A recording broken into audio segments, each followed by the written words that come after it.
नमस्कार दोस्तों। 1 जून को इटली के कैटेनिया से निकला मैडलिन जहाज 2000 किलोमीटर का समुद्री सफर तय करके सोमवार 9 जून को गाजा पहुंचने वाला था। इस जहाज में 12 अंतर्राष्ट्रीय एक्टिविस्ट, जिसमें महज 22 साल की जानी मानी climate activist Greta Thunberg, European parliament की French Palestinian member Rima Hassan के साथ ही कुछ पत्रकार और सामाजिक कार्यकर्ता शामिल थे, जो मैडलिन जहाज के जरिए गाजा के लोगों के लिए जरूरी सामग्री लेकर जा रहे थे। एक ऐसे समय में दोस्तों, जब पूरी दुनिया ने गाजा में हो रहे अत्याचार पर बोलना बंद कर दिया है, वहां हो रहे नरसंहार से नजरें फेर ली हैं, इन 12 एक्टिविस्ट की कोशिश थी गाजा में रह रहे लोगों तक मदद पहुंचाना। लेकिन गाजा पहुंचने से ठीक पहले सोमवार सुबह इजरायली मिलिट्री ने इस जहाज को रोक दिया और गाजा तक मदद नहीं पहुंच पाई। सोशल मीडिया पर एक वीडियो को ट्वीट करते हुए इजरायली अधिकारियों ने इस जहाज को एक सेल्फी यॉट कहते हुए बताया कि कैसे गाजा में मदद पहुंचाने की कोशिश कर रहे इन सभी 12 लोगों को अब वापस भेजने की तैयारी की जा रही है। गाजा तक मदद पहुंचाने वाली संगठन फ्रीडम फ्लोटिला ने भी अपने वेबसाइट पर एक तस्वीर साझा की है और इस तस्वीर में आप पाएंगे कि सभी एक्टिविस्ट हाथ ऊपर कर जहाज में बैठे नजर आ रहे हैं और इजराइल के जो मिलिट्री के लोग हैं वो जहाज के आसपास मौजूद हैं। दोस्तों, भले ही इजराइल ने अपनी ताकत का इस्तेमाल कर इस जहाज को गाजा तक नहीं जाने दिया, हम सभी को इन तमाम लोगों की हिम्मत की दाद देनी चाहिए जो समुद्री रास्ते से गाजा तक मदद पहुंचाने की कोशिश कर रहे थे, क्योंकि इसी तरह की कोशिश 1 महीने पहले मई महीने में की गई थी, जब कॉन्शियंस नामक जहाज से गाजा में मदद पहुंचाने की कोशिश तो हुई थी, लेकिन जहाज को ड्रोन से उड़ा दिया गया था ताकि मदद ना पहुंच सके। लेकिन इसके बावजूद इस जहाज पर मौजूद सभी लोगों की यह कोशिश रही कि वो दुनिया को एक रास्ता दिखाएं ताकि गाजा में भूखमरी से जूझ रहे वहां के 23 लाख लोगों तक मदद पहुंच सके। दोस्तों, आखिर ये पूरा मामला क्या है? ऐसा कर ये 12 लोग क्या साबित करना चाह रहे थे और दुनिया के तमाम नेता इजराइल गाजा वॉर पर अब फिलहाल क्या कह रहे हैं? इसके साथ ही अमेरिका के एक नेता ने महज 22 साल की ग्रेटा थनबर्ग को क्यों सोशल मीडिया पर खुली धमकी दी थी? आज के इस वीडियो में हम इन तमाम मुद्दों पर बात करेंगे। नमस्कार दोस्तों, मेरा नाम है सोहित मिश्रा और आप सभी का एक नए एपिसोड में बहुत बहुत स्वागत है। अगर आपने अब तक मेरे इस चैनल सोहित मिश्रा ऑफिशियल को सब्सक्राइब नहीं किया है तो जरूर कर लें।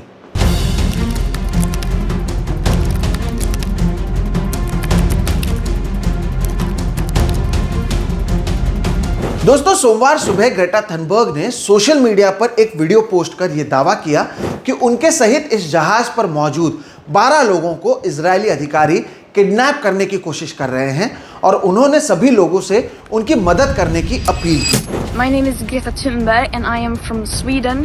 If you see this video, we have been intercepted and kidnapped in international waters by the Israeli occupational forces or forces that support Israel. I urge all my friends, family and comrades to put pressure on the Swedish government to release me and the others as soon as possible. यहाँ सबसे बड़ा सवाल यह है दोस्तों कि आखिर Israel क्यों नहीं चाहता कि गाजा तक मदद पहुंचे? आखिर ये 12 लोग जान की बाजी खेलकर इस जहाज से गाजा क्यों जा रहे थे? ये समझने के लिए पहले हमें थोड़ा सा इतिहास समझना होगा।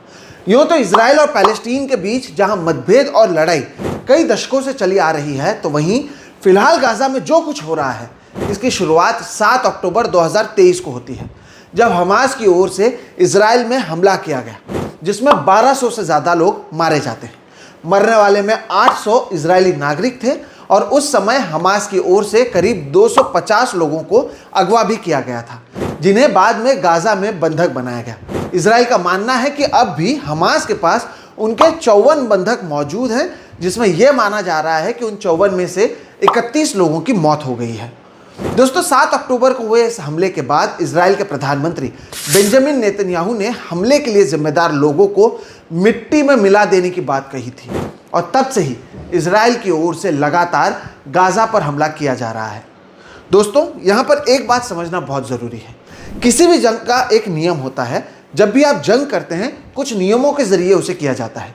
जंग में आप दुश्मन देश के सैनिकों को मार सकते हैं, लेकिन आपको उन तमाम नागरिकों की रक्षा करनी होती है या कम से कम उन्हें खतरे से दूर रखना होता है जिनका इस जंग से कोई लेना देना नहीं है। लेकिन इजराइल ने ऐसा नहीं किया। पहले जहां मैंने आपको हमास की ओर से हुए हमले में मारे गए इजरायली नागरिकों की जानकारी दी, तो वहीं गाजा में मारे गए बेगुनाह लोगों की जो सही आंकड़े हैं वो अब तक किसी के पास मौजूद नहीं है। सोचिए, ना जाने कितने महीने हो चुके हैं, अब तक कोई सही से आंकड़ा नहीं दे सकता है कि इजराइल की ओर से हुए नरसंहार में गाजा के कितने लोग मारे गए हैं। जो जानकारी गाजा के स्वास्थ्य विभाग ने दिया है उसके अनुसार इजराइल ने 7 अक्टूबर 2023 से 4 जून 2025 के बीच 54,607 बेगुनाह पैलेस्टीनियंस की हत्या की है। करीब 1,25,341 लोग घायल हैं। हमास के लोगों को मारने की दलील देते हुए इजराइल ने बेगुनाह पैलेस्टीनियंस की हत्या की है और यूनिसेफ के तो अनुसार मारे गए लोगों में 14,500 बच्चे शामिल हैं। 14,500 बच्चे दर्शकों, उनमें भी कई बच्चे ऐसे हैं जो या तो कुछ दिनों के थे या कुछ महीनों की उनकी उम्र थी। 17,000 से ज़्यादा बच्चे ऐसे हैं वो या तो अनाथ हो गए हैं या तो अपने माँ बाप से बिछड़ गए हैं। और तो और आपको ये जानकर हैरानी होगी कि फिलहाल दुनिया भर में सबसे ज़्यादा विकलांग बच्चे गाजा में मौजूद हैं। बेगुनाह लोगों को मारना शायद इजराइल के लिए दोस्तों काफ़ी नहीं था, इसलिए पूरे जंग के दौरान इजराइल ने गाजा में किसी भी तरह का खाना पीना या ज़रूरी सामग्री को जाने से रोका। और इस साल मार्च महीने के बाद से गाजा के लोगों तक पहुंचने वाले किसी भी मदद को पूरी तरह से उस पर प्रतिबंध लगा दिया गया। इजराइल ने एक तरह से गाजा में अकाल की परिस्थिति पैदा कर दी है और मासूम लोगों को भूखा रखकर इजराइल इस युद्ध को जीतना चाहता है। सोचिए कैसे जीतने चाहते हैं ये। हमास के खिलाफ लड़ाई की बात करते हैं और मासूमों को भूखा रखते हैं। बीच में जब बहुत ज़्यादा ज़रूरत थी कि वहाँ पर ज़रूरी सामग्री पहुँचे और दुनिया भर से दबाव बनाया जा रहा था, तो 8-9 ट्रक को वहाँ पर छोड़ा गया। उसके बाद भी वहाँ पर जो लोग आए थे उन पर गोलीबारी की गई। ये सब हो रहा है और दुनिया देखते रह जा रही है। दोस्तों, मैंने आपको शुरुआत में ही कहा था जंग के कुछ नियम होते हैं, लेकिन इजराइल को शायद इससे कोई फ़र्क नहीं पड़ता। पिछले 1.5 साल में इजरायली सरकार ने गाजा में बेगुनाह लोगों पर इतना जुल्म किया है कि international committee of red cross की चीफ मिर्जाना स्पोलजारिक ने कहा कि गाजा अब धरती पर नर्क से भी बदतर है। लोगों को जीने के लिए ज़रूरी सामग्रियों से दूर रखना, उन तक मदद नहीं पहुंचने देने का क्या मतलब होता है दोस्तों? इसका मतलब होता है भूखमरी बढ़ना, अकाल जैसी परिस्थिति पैदा होना और भूख के चलते लोगों की मौत होना। दोस्तों, फिलहाल परिस्थिति वहां पर इतनी बिगड़ गई है कि यूनाइटेड नेशंस ने हाल ही में कहा कि दुनिया में सबसे ज़्यादा भूखे लोग गाजा में हैं और वहां पर मौजूद 23 लाख के आबादी में लगभग सभी लोग भयावह भूख की परिस्थिति से जूझ रहे हैं। गाजा में जिस तरह से भूखमरी लगातार बढ़ रही है और दुनिया भर से वहां पर कोई भी मदद सामग्री नहीं पहुंच रही है, इसी को देखते हुए ग्रेटा थनबर्ग और उनके सहित कुल जो 12 लोग मैडलिन जहाज से सफ़र कर रहे थे, वो गाजा पहुंचकर वहां पर मदद करने की कोशिश कर रहे थे। इस जहाज का नाम मैडलिन गाजा की एकमात्र जो महिला मछुआरी रही हैं, मैडलिन कुलाब, उनके नाम पर रखा गया। इस जहाज में ये लोग अपने साथ गाजा में ज़रूरी सभी सामग्रियों को ले जा रहे थे, जिसमें बेबी फार्मूला, आटा, चावल, diaper, sanitary pad, medical products, water desalination kits जैसे तमाम सामग्री शामिल थे।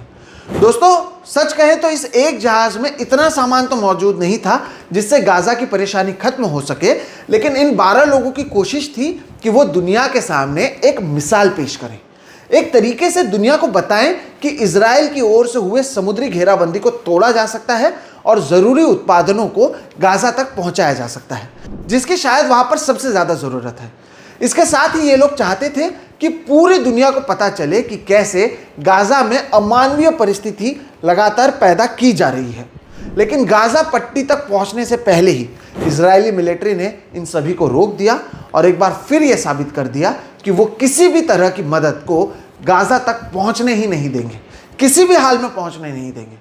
दोस्तों, यहाँ पर यह भी आपको समझने की ज़रूरत है कि आखिर इन सभी ने पानी से ही सफ़र करने का फैसला क्यों किया। दरअसल साल 2007 से ही इजराइल ने गाजा के एयर, लैंड और सी पर ब्लॉकेड लगा दिया है, यानी वहां पर से आने जाने की अनुमति किसी को भी नहीं है। कई अंतर्राष्ट्रीय जहाज़ों को वहां से जाने से कई बार रोका गया और अक्टूबर 2023 के बाद इस ब्लॉकेड को तो और भी सख्त कर दिया गया, जिसके वजह से कहीं से भी गाजा को कोई मदद नहीं पहुंच पा रही थी। इसलिए इस जहाज के जरिए इन सभी एक्टिविस्ट की कोशिश थी एक ऐसे सी रूट को शुरू करने की जिसके जरिए बाकी लोग भी गाजा को जरूरी मदद पहुंचा सके।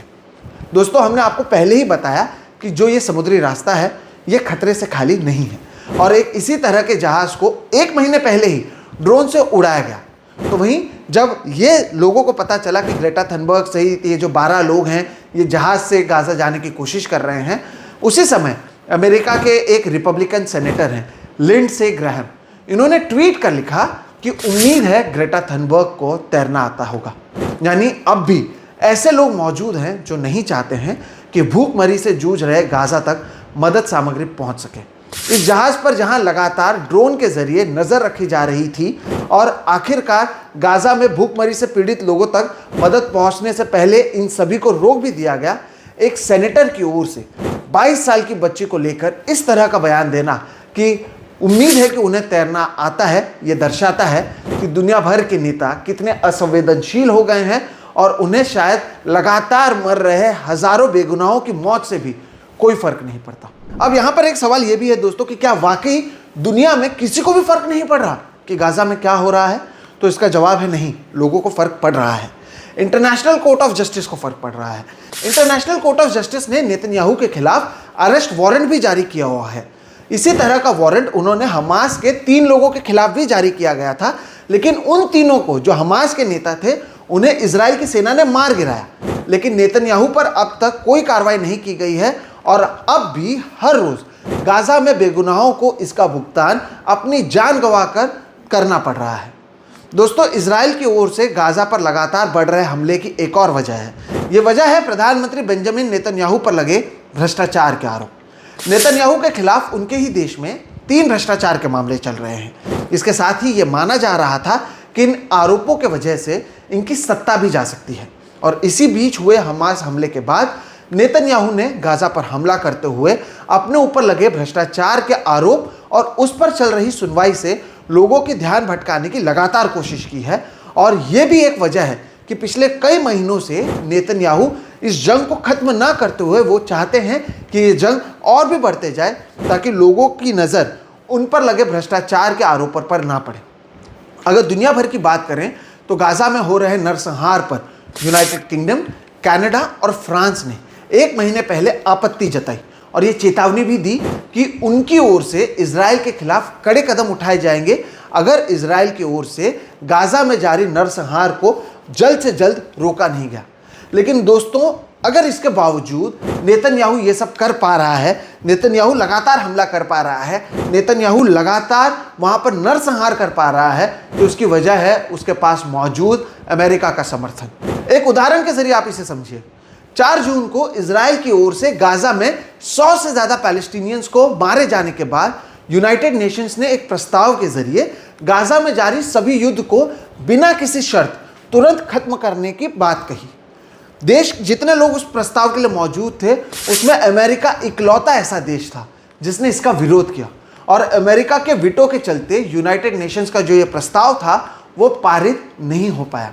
सोचिए, इतना नरसंहार हो रहा है, दुनिया के कई नेता, कई देश इस पर बात कर रहे हैं, यूनाइटेड नेशंस बात कर रहा है, लेकिन अमेरिका जो है वो अब भी इसे मानने को तैयार नहीं है और इसलिए लगातार नरसंहार वहाँ पर जारी है। दोस्तों, छोटे छोटे बच्चे मर रहे हैं, लोग भूखमरी से मर रहे हैं, अकाल जैसी परिस्थिति है।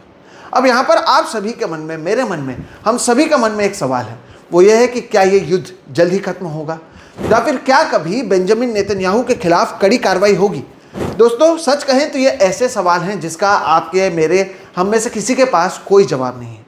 लेकिन कहीं ना कहीं जिस तरह से ये 12 लोग समुद्री रास्ते से अपनी जान हथेली में लेकर गाजा में मदद पहुंचाने की कोशिश कर रहे थे और पूरी दुनिया का ध्यान गाजा में चल रहे नरसंहार की तरफ आकर्षित करने की कोशिश कर रहे थे, ये दर्शाता है कि अब भी इस दुनिया में तमाम लोग हैं जो गाजा के लिए आवाज़ उठा रहे हैं।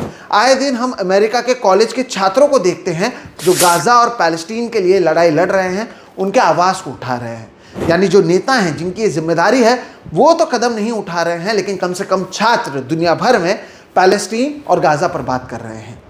दोस्तों, ये एक ऐसी लड़ाई है जिसे जल्द से जल्द खत्म किया जाना चाहिए और जिस तरह से दूसरे विश्व युद्ध के खत्म होने के बाद हिटलर के करीबी रहे सभी लोगों के खिलाफ कानूनी कार्रवाई की गई थी, उसी तरह की कार्रवाई उन अधिकारियों के खिलाफ भी की जानी चाहिए जो इन मासूम बेगुनाह लोगों के खून के लिए जिम्मेदार हैं। मैडलीन के जरिए भले ही ज़रूरी मदद गाज़ा तक नहीं पहुंच पाई हो, इन 12 एक्टिविस्ट ने एक तरीके से दुनिया के सामने इस मुद्दे को फिर से उठा दिया है और हम उम्मीद करते हैं अब तो कम से कम सभी लोग इस नरसंहार को और बढ़ने से रोकेंगे और इजरायली मिलिट्री के हिरासत में मौजूद इन तमाम जो 12 एक्टिविस्ट हैं जिन्हें उन्होंने पकड़ा है, उन्हें जल्द से जल्द सुरक्षित अपने देश में छोड़ा जाएगा।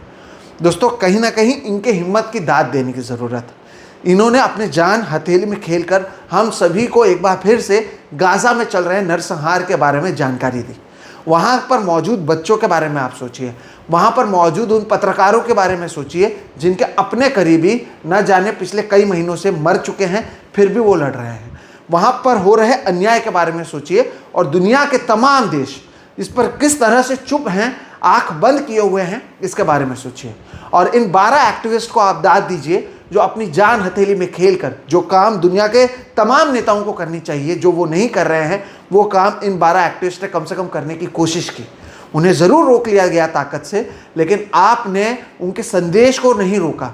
वो संदेश हर जगह पर फैला और इसलिए हम फिर से इस वीडियो का आपके सामने ला रहे हैं, जिसके ज़रिए हमने आपके सामने तमाम वो जानकारी देने की कोशिश की। गाज़ा के उन तमाम एक दिन से लेकर कई महीनों के बच्चों के बारे में फिर से हमने उन्हें याद किया जो इजराइल के सेना की वजह से मारे गए हैं। वहाँ पर हुए नरसंहार के बारे में आपको जानकारी देने की कोशिश की, बढ़ रहे भूखमरी के बारे में जानकारी देने की कोशिश की, अकाल जिसे पैदा किया गया है उसके बारे में जानकारी देने की कोशिश की। जब भी इसके बारे में इतिहास लिखा जाएगा, ये ज़रूर लिखा जाएगा कि इस तरह का नरसंहार 21वीं सदी में चल रहा था और दुनिया जो कई गुना तरक्की कर चुका है, हर कोई इस पर चुप बैठा हुआ था, किसी ने एक शब्द नहीं कहा। लेकिन ये 12 लोग थे जो अपनी जान हथेली में लेकर कम से कम इस संदेश को दुनिया भर में पहुंचाने की उन्होंने कोशिश की। आपको इन 12 लोगों के बारे में क्या लगता है दोस्तों, ज़रूर बताइएगा। आप इस पूरी घटना को किस तरह से देखते हैं, ये भी ज़रूर बताइएगा। आपको ये वीडियो कैसा लगा, ये ज़रूर बताइएगा। वीडियो पसंद आया तो इसे लाइक करें, दूसरों के साथ साझा करना ना भूलें। साथ ही साथ अगर आपने मेरे इस चैनल सोहित मिश्रा ऑफिशियल को सब्सक्राइब नहीं किया है तो सब्सक्राइब भी करें, बेल आइकॉन भी दबाएं, क्योंकि हम इस तरह से लगातार वीडियोस लाने की कोशिश करते हैं जिसमें पूरी तरह के एनालिसिस आपको मिल सके। फिलहाल आप हमें दीजिए इजाज़त। मेरा नाम है सोहित मिश्रा और आप देख रहे हैं सोहित मिश्रा ऑफिशियल। फिलहाल इस वीडियो में इतना ही। नमस्कार।